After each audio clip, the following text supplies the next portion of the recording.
जय श्री कृष्णा। राधे राधे आप सभी का।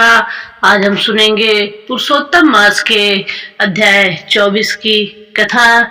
इस अध्याय में बताया गया है कि पुरुषोत्तम मास में दीपदान करने से कितना महान फल प्राप्त होता है और किस प्रकार एक पापी तथा दारिद्र व्यक्ति भी भगवान की कृपा से राजा बन जाता है। एक समय मणिग्रीव नाम का व्यक्ति एक सुंदर नगर में अपनी पत्नी के साथ रहता था। वह पहले धनवान, धर्मात्मा और परोपकारी था, लेकिन धीरे धीरे उसकी बुद्धि भ्रष्ट हो गई थी, जिससे धर्म का त्याग कर दिया, बुरे कर्म करने लगा, पराई स्त्रियों के संग रहने लगा, मदिरा पान करने लगा, चोरी और हिंसा में लिप्त हो गया। उसके पापों के कारण उसके परिवार और रिश्तेदारों ने उसका साथ छोड़ दिया। राजा ने उसका धन छीन लिया और जो कुछ बचा था वह भी उसके संबंधियों ने ले लिया। अंत में वह अपनी पत्नी के साथ जंगल में रहने को मजबूर हो गया। वह पशुओं का शिकार करके जीवन यापन करने लगा। एक दिन उस जंगल में उग्रदेव नाम के एक महान ब्राह्मण और तपस्वी आए। मणिग्रीव ने उसका आदर सत्कार किया और विनम्रता से कहा, हे महात्मा, मैं बहुत पापी हूँ, दारिद्र हूँ और दुखी हूँ।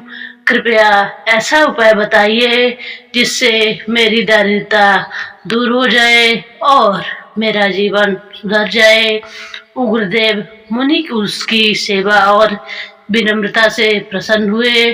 उन्होंने कहा, कुछ समय बाद पुरुषोत्तम मास आने वाला है। तुम अपनी पत्नी के साथ पूरे महीने भगवान पुरुषोत्तम की भक्ति करते हुए दीपदान करना। यही तुम्हारे सभी दुखों और दारिद्रता का नाश करेगा। उन्होंने बताया कि दीपदान के लिए तिल के तेल या घी का उपयोग करना श्रेष्ठ है, लेकिन क्योंकि मणिग्रीव जंगल में रहता था और उसके पास ना तो घी था और ना ही तिल का तेल, इसलिए मुनि ने उसे इंगुदी एक वनस्पति के तेल से दीप जलाने का निर्देश दिया। उग्रदेव मुनि ने दीपदान की महिमा बताते हुए कहा, पुरुषोत्तम मास का दीपदान अत्यंत दुर्लभ और गुप्त व्रत है। इसमें धन, धान्य, यश, पुत्र, पौत्र और सुख प्राप्त होते हैं। 5 स्त्रियों को संतान प्राप्त होती है। सौभाग्य की इच्छा रखने वाली स्त्री को सौभाग्य मिलता है। राज्य खो चुका राजा पुनः राज्य प्राप्त कर सकता है। विद्यार्थी को विद्या मिलती है। सिद्धि चाहने वाले को सिद्धि मिलती है। धन चाहने वाले को धन मिलता है। मोक्ष चाहने वाले को मोक्ष मिलता है। उन्होंने यह भी कहा कि वेद पाठ, तीर्थ यात्रा, बड़े बड़े यज्ञ, अनेक दान और कठिन व्रत भी पुरुषोत्तम मास के दीपदान के बराबर नहीं है। मणिग्रीव और उसकी पत्नी ने श्रद्धा पूर्वक उग्रदेव से मुनि की आज्ञा को स्वीकार कर ली। जब पुरुषोत्तम मास आया तब दोनों ने पूरे महीने नियम पूर्वक इंगुदी के तेल से दीपदान किया और भगवान श्री कृष्ण की भक्ति की। इस पुण्य के प्रभाव से उनके पाप नष्ट हो गए। मृत्यु के बाद वे स्वर्गलोक को गए और वहाँ दिव्य सुखों का भोग किया। फिर अगले जन्म में उन्होंने श्रेष्ठ जन्म प्राप्त हुआ। अगस्त्य मुनि ने राजा चित्रबाहु को बताया, हे राजन, पूर्व जन्म में तुम वही मणिग्रीव थे और तुम्हारी वर्तमान पत्नी चंद्रकला ही उस जन्म में तुम्हारी पत्नी सुंदरी थी। पुरुषोत्तम मास में इंगुदी के तेल से दीपदान करने से पुण्य के पुण्य के कारण ही आज तुम्हें यह समृद्ध और निष्कंटक राज्य प्राप्त हुआ है।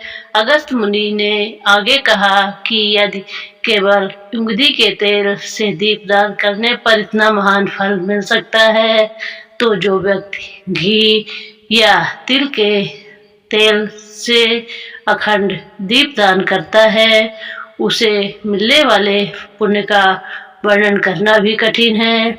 यह सुनकर राजा चित्रबाहु को अपने पूर्व जन्म का रहस्य ज्ञात हुआ और वह भगवान पुरुषोत्तम की महिमा से अत्यंत प्रभावित हुए।